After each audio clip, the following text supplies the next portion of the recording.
pendant qu'elle était aux toilettes. Le riche homme glissa discrètement du sucre dans l'eau. Grâce à cette méthode, il avait déjà séduit bien des personnes. Quand Jenny revint des toilettes, le verre était déjà remis à sa place. Sans méfiance aucune, elle prit le verre et le vida d'un trait. L'effet fut rapide. À peine sortie dehors, Jenny se sentit prise de vertige. Elle n'arrivait plus à tenir debout. Le riche homme proposa aussitôt de la raccompagner. Face à ce comportement de gentleman, Jenny ne put refuser. Mais à mi-chemin en voiture, elle s'aperçut que quelque chose clochait, car le riche homme avait en fait conduit la voiture devant sa propre porte, prétextant aller chercher un médicament anti-gueule de bois pour Jenny. Jenny comprit immédiatement les intentions du riche homme, comme ils s'entendaient bien en privé, et qu'ils étaient voisins. Jenny pensa prendre le médicament et partir. Mais plus elle coopérait, plus le riche homme pensait avoir ses chances. Voyant l'atmosphère propice, le riche homme dit à Jenny qu'à condition de le suivre, elle aurait à l'avenir de l'argent à ne plus savoir qu'en faire. Jenny aimait l'argent, mais elle avait aussi ses limites. Elle conseilla au riche homme de ne pas faire de bêtises, sinon elle appellerait immédiatement la police. Pour éviter la gêne, le riche homme dut trouver une excuse, et s'échappa aux toilettes. Qui aurait cru qu'à peine partie, la vision de Jenny se brouilla progressivement, puis elle s'effondra sur le lit,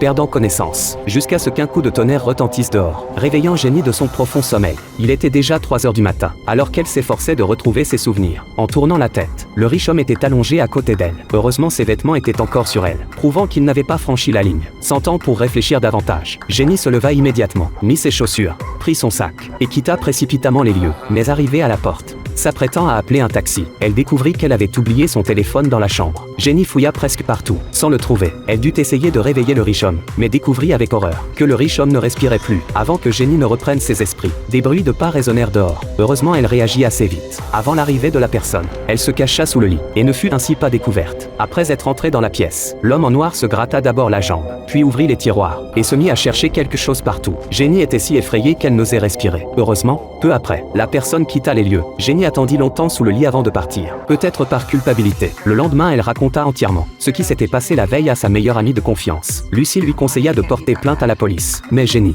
procureur de renom, craignait qu'une fois cette affaire révélée, non seulement cela ruinerait sa carrière, mais sa famille porterait aussi l'opprobre. Mais le deuxième jour, à peine arrivée au bureau, elle fut appelée dans le bureau du patron, et apprit de la bouche de son supérieur l'affaire de la veille. La police avait arrêté l'assassin aujourd'hui, considérant que l'opinion publique accordait une grande importance à cette affaire. Le patron décida donc de nommer Jenny procureur de cette affaire. Mais lors du procès, elle remarqua que la police avait peut-être arrêté la mauvaise personne, car elle se souvenait clairement que l'assassin n'avait absolument aucun tatouage sur la main droite, alors que ce gros homme devant elle en avait un sur la main.